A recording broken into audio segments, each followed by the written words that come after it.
সূরা জিনের 26 নম্বর আয়াতে আল্লাহ বলেছেন, ফালা ইউজহিরু আলা গায়বিহি আহাদান ইল্লা মানির তাদা মির রাসূল।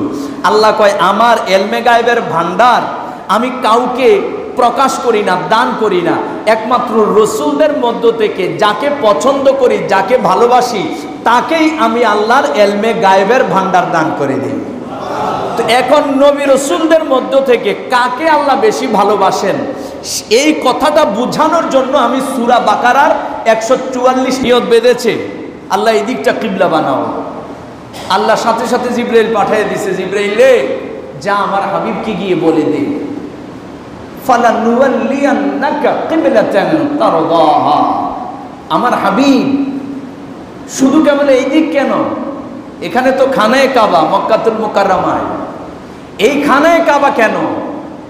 হয়তো উত্তর দিকে কিছুই নাই, হয়তো দক্ষিণে কিছুই নাই, কিন্তু আমি আল্লাহ রব্বুল আলামিন প্রতিশ্রুতি দিচ্ছি, কোন দিকে কি আছে আর কোন দিকে কি নাই সেটা বড় কথা নয়, আমার হাবিব কোন দিকে ফিরে নামাজ পড়তে চাই সেটাই হলো বড় কথা।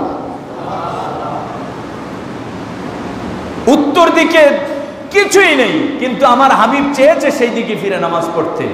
আল্লাহ বলে কিয়ামত পর্যন্ত সেই দিকটাই আমি আল্লাহ কিবলা বানিয়ে দিব।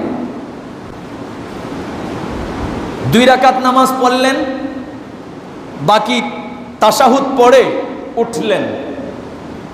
ওঠার সাথে সাথে জিবরাইল এসে নবীজিকে বলল, ইয়া রাসূলুল্লাহ, আল্লাহর নির্দেশ, আপনার মন যেই দিকে চায় সেই দিকে ফিরে বাকি 2 রাকাত নামাজ পড়েন।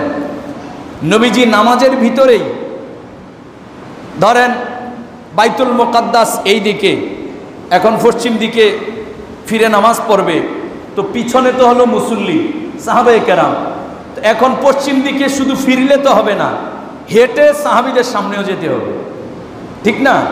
শুধু পশ্চিম দিকে যদি ফিরে তবে তাইলে তো ইমাম হয়ে যাবে পিছনে, মুসল্লি সব থাকবে সামনে, নামাজ হবে না।